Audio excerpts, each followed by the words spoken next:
أهلا بكم في طاولة الإمبراطور. ما تنسوش تعملوا لايك وسبسكرايب وتفعلوا الجرس عشان يوصلكم كل جديد. الفيديو ده هيكون التوقعات العامة لبرج الدلو، طاقة مفتوحة. قبل ما نبدأ الفيديو ادخلوا على التعليقات واكتبوا يا رب بنية الفرج. خدوا من الفيديو اللي ينطبق على حياتكم وسيبوا الباقي. برج الدلو، أنا شايف إن في خير هيكون موجود في حياتكم. يمكن البعض منكم فقدتوا الأمل في حاجة معينة انتوا ممكن تكونوا بتتمنوها أو بتحلموا بيها، بس في زي ما يكون فرحة، زي ما يكون في خير، زي ما يكون في سلام داخل حياتكم. أنا شايف إن في حد مهتم بيكم، ممكن يكون بيراقبكم، ممكن يكون مشتاق ليكم بس انتوا مش عارفين. ويمكن حتى تصرفات الشخص ده بتفضحه بس انتوا مش مركزين، لأن انتوا ممكن تكونوا لا إما مش ملتفتين للشخص ده، أو ممكن يكون جواكوا شكوك بشأن الشخص ده، أو ممكن يكون الشخص ده بيظهره اللي الشخص ده بيظهره بيخليكم تحسوا إنه مش ممكن يكون الشخص ده بيفكر فيكوا أو بيتمناكوا. لكن أنا شايف إن في حد شايفكم في منتهى الجمال. أنا شايف إن الشخص ده بيتمنى أو بيفكر إن هو يرتبط بيكم.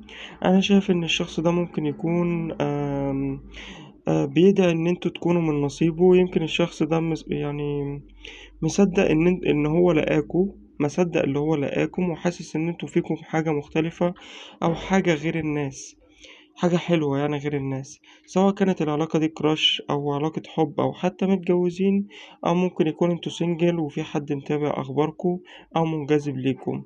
يمكن في بعض الأوقات الشخص ده بيحس إن انتوا مهتمين بيه أو بتحبوه، وفي بعض الأوقات يعني بتحسوا إن انتوا لازم تمشوا، وفعلا بتبتدوا تمشوا. بيحس إن الشخص ده إن انتوا مبقتوش مهتمين بيه زي الأول أو مش متواجدين في حياته زي الأول، أو بيبقى في تغيير تام في مشاعركم.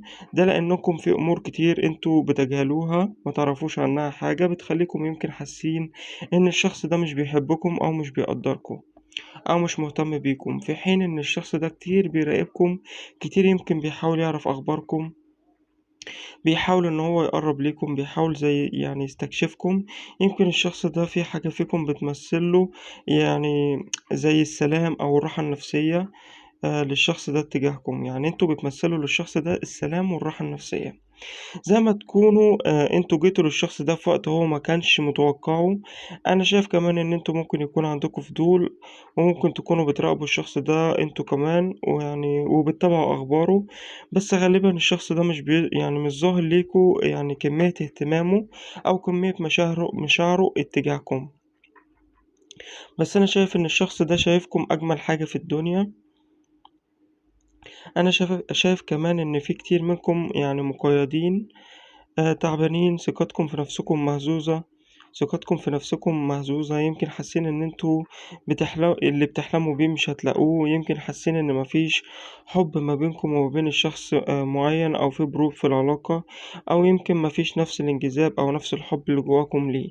ويمكن انتوا بتظهروا او يعني بتتعاملوا ان انتوا يعني بتظهروا او بتتعاملوا مع الشخص ده ان انتوا زي الفل، وان انتوا الضحكة مرسومة على وشكم، وان انتوا فرحانين ومش زعلانين ومبسوطين، وان انتوا مفيش حاجة مضايقاكوا ولا في حاجة تعباكم، لكن انتوا من جواكم اصلا تعبانين ومحطمين. بس انا شايف ان بعد التعب او البعد او الاكتئاب او بعد القيود اللي انتوا فرضينها على نفسكم دي، وبعد الافكار السلبية والظروف اللي انتوا مريتوا بيها دي، انا شايف ان هيكون في ازدهار، في خير، في سلام، في فرح. يمكن في اللحظة اللي انتوا حاسين فيها ان انتوا احبطتوا او مفيش امل وتعبتوا، هتلاقوا نفسكم فجأة ان الدنيا ضحكت لكم من تاني، والامور اتوازنت معاكم من تاني. انا شايف ان في كتير منكم طاقتكم زي ما يكون منهكة، لكتير منكم العلاقة دي هتكون قوية جدا، وهتكون علاقة توأم شعلة. زي ما يكون لو في حد منكم يمكن عصبي، التاني هيحاول ان هو يبقى مرن في العلاقة شوية، يعني زي ما يكون هيبقى في توازن ما بينكم. انا شايف ان الشخص ده كتير بيفكر فيكم، كتير مشغول بيكم، وزي ما قلت لكم قبل كده بيحس معاكم بالسلام وراحة النفسية وراحة البال. انتوا يمكن كتير حاجة حلوة في حياة الشخص ده، وانتوا مش يعني مدركين الامر ده. وانا شايف كمان ان في حاجة انتوا انتظرتوها كتير هتكون ليكم، بس كل ما في الامر ان هي محتاجة شوية وقت او انتظار منكم، بس انتوا مستعجلين عليها. بس بإذن الله انا شايف ان هيكون في حاجة ايجابية داخل حياتكم. أنا شايف إن العلاقة دي ممكن يكون فيها انفصال أو برود في العلاقة في الفترة دي أو عدم تواصل، أو ممكن يكون فيها إهمال أو فيها فجوة.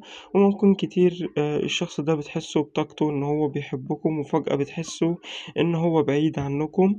أنا شايف إن زي ما يكون في تناقض في العلاقة، بس أنا شايف إن الأمر ده مش هيدوم لأن الشخص ده مهتم لأمركم وكتير بيحبكم، ولكن الأمر ده محتاج شوية انتظار، وانتظاركم ده مش هيروح هدر. بس أنا شايف إن في حاجة يعني جاية لكم حلوة جدا، بس بتوقيت ربنا اللي هو كاتبه لكم، أو اللي ربنا كاتبه في الوقت ده إن هو يحصل ليكم. أنا شايف إن يمكن العلاقة دي في نظركم فيها بعض المستحيل، أو ممكن يكون في يعني واحدة متحكمة في العلاقة دي أو في الأمر ده، سواء كانت الوالدة أو الأهل أو الشخصية أو الانطباع بتاعه، أو إذا كان الشخص ده كان في حد تاني في حياته في الوقت ده. بس في حاجة مأثرة على العلاقة دي أو على تقدم العلاقة دي. أنا شايف إن انتوا محتاجين إن يبقى عقلكم متفتح، لأن الشخص ده مش ممكن يكون بس توأم شعلة، ده كمان ممكن يكون توأم روح ليكم. أنا شايف إن الأمور مش هتمشي زي ما انتوا متوقعينها، عشان يعني الشخص ده يعترف بالحب أو بالتوقعات اللي انتوا مستنيينها إنها تتحقق. لأ، أنا مش شايف إنها هتبقى كده. أنا شايف إن هي هتتحقق بس بالطريقة مختلفة، بس بنفس النتيجة هتكون موجودة. أنا شايف إن انتوا محتاجين إن انتوا تسيبوا الأمور تمشي ما بينكم بكل تلقائية، وبدون تحكمات، بدون سيطرة أو غيرة أو شك أو أفكار سلبية، والأمور هتمشي بكل سلاسة. بس أنا شايف إن حياتكم في الفترة اللي جاية هيكون فيها توازن في حياتكم واستقرار، وإن كان في انفصال أنا شايف إن هيكون في رجوع بإذن الله. لو عجبتكم القراءة ما تنسوش تعملوا لايك للفيديو وتعملوا اشتراك في القناة.